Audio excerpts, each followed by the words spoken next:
عمر فاروق رضی الله عنه د شلو رکعاتو ایجاد نه دی کړی، ایجاد محمد مصطفی کړی دی، دا د غره سنن نه دي.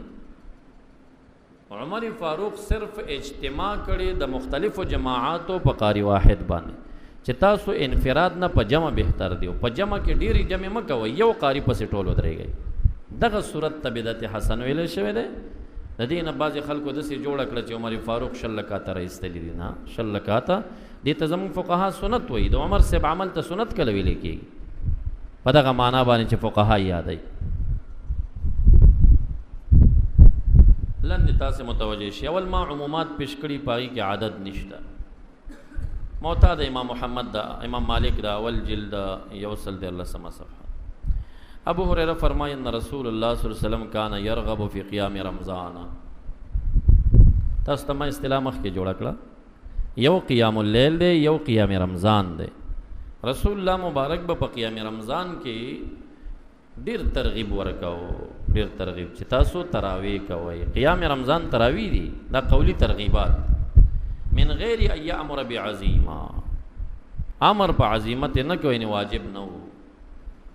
فیقول من قام رمضان ایمانا و احتسابا، فرمایل وی چې چا قیام رمضان وکا تصدیقا و احتسابا، پنیت د طلب د حسبت او د اجر، غفر له ما تقدم من ذنبه.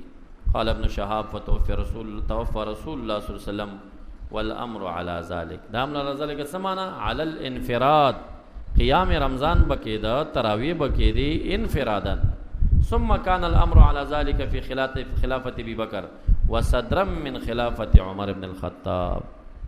اول وخت عمر فاروق کې بم انفرادی کې د قیام رمضان د سینه چې قیام رمضان نو تراویح نوی، تراویح وی عدد معلومو، انفرادی کې د عمر فاروق سے برستی دوره کې په ابی بن کعب باندې اجتماع رااله په جمع شروع شو.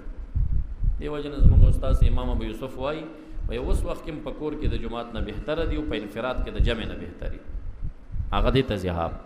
او امام محمد، امام ابو حنیفه او جماهیر فقها وایي چې نه په جمع بهتر دی د انفراد نه، په جمعات کې بهتر دی د کور نه.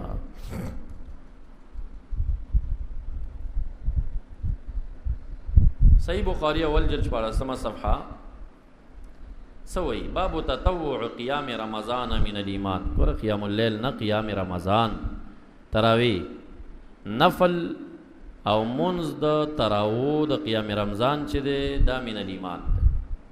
حدیث پیش کوي من قام رمضان ایمانا واحتسابا غفر له ما تقدم من ذنب. دا قولی روایات دی. اوس عدد څومره دی؟ د عدد ذکر نشته.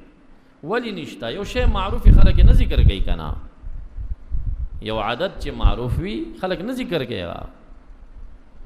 لکه ګوره حدیث کې راځي من اتل جمعه ته، څوک جمعې تراش خبرې ونه کی، خلکو ته تکلیف ورنه کی، ما سبب ګناه به معاف شي. اوس دینه ته دا استدلال کولی شي تل جمعه طویل خو رکعتین پکې نه دی راغلي، بس 2 رکعات خو جمعه معروفه و چې 2 رکعات دي کنه. من اتل جمعه ته نو جمعه څه 15 رکعات خو هم دا 2 رکعات وکړه. دا رسول الله مبارک دا عدد دا ترک شهرتن کړی دی. هغه خلکو ته پدریش په عمل کې خودلی چې 6 رکعات دي، نو څه ضرورت دی چې به بار بار ورته وي چې رمضان کې 6 رکعات وکړه. داسې نه وایي من قام رمضان قیام رمضان چا وکړه. صحیح ابن حبان تم جلد 223 صفحه. عمرو بن مره الجهني وی جاء رجل النبي صلى الله عليه وسلم فقال يا رسول الله رايت ان شهدت ان لا اله الا الله وانك رسول الله وصليت الصلوات الخمس واديت الزكاه وصمت رمضان وقمته.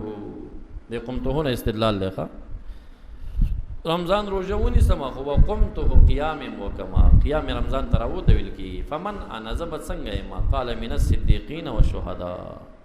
که پابندی دی په وکړه د صدیقین او شهداونه وای. شعیب ارنوت په اسناد صحیح د شرط شیخین.